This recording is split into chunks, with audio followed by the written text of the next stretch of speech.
Hello friends, आज आपण बनवणार आहोत होममेड हेअर ऑइल. तर चला त्यासाठी काय साहित्य लागणार आहे ते आपण आज पाहूया. सर्वात आधी आपण एक हेअर ऑइल घेणार आहोत. तुम्ही कुठलंही हेअर ऑइल घेऊ शकता. अर्धी वाटी मेथी दाणे, लॉंग आणि कढीपत्ता. चला तर आता एक कढई गरम करायला ठेवायची आहे आपल्याला. एक कढई थोडीशी गरम झाली की त्यामध्ये आपल्याला हे हेअर ऑइल टाकायचं आहे. मी हेअर ऑइल टाकत आहे कढईमध्ये गरम करायला. तर असं तुम्ही पूर्ण हेअर ऑइल टाकायचं आहे कढईमध्ये गरम करून घ्यायला. तुमच्याकडे जे कुठलं हेअर ऑइल असेल, तुम्हाला हे पॅराशूट हेअर ऑइल आवडत नसेल तर तुम्ही तुमचं रेग्युलर यूजचं जे काय हेअर ऑइल असेल तुमच्याकडे तर ते तुम्ही यामध्ये यूज करू शकता. तर आता मी यामध्ये लॉंग टाकत आहे. तेल आपलं गरम झालेलं आहे. आणि हे मेथीचे दाणे, त्याला मी मिक्सर ग्राइंडरमधनं थोडंसं क्रश केलेलं आहे. तुम्ही हवं तर अख्खेसुद्धा मेथी दाणे यामध्ये टाकू शकता, पण मी थोडंसं क्रश केलं आहे. आता हा आपला कढीपत्ता पण मी यामध्ये टाकून घेत आहे.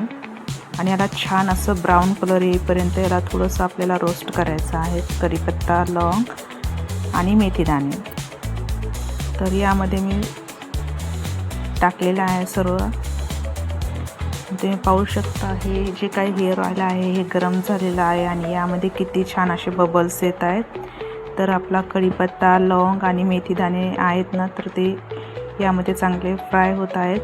कढीपत्त्याचा कलर असा चेंज होईल इथपर्यंत आपल्याला हे हेअर ऑइल कमी आचेवरती शिजवायचं आहे. कढीपत्ता असा अगदी कुरकुरा झाला पाहिजे.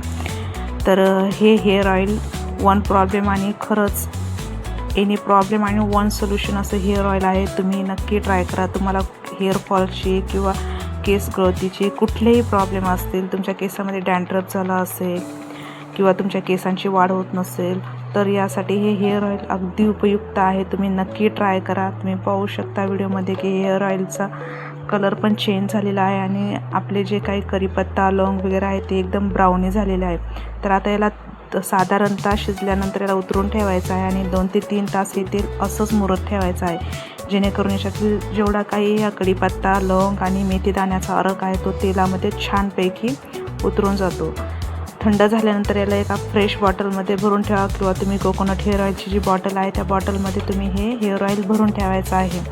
आणि जेव्हा तुम्हाला डोकं धुवायचं आहे त्याच्या आदल्या दिवशी तुम्हाला छान आपल्या स्कॅल्पवरती केसांना छान लावायचं आहे. रात्रभर केसांमध्ये मुरू द्यायचं आहे आणि दुसऱ्या दिवशी केस वॉश करायचे आहेत.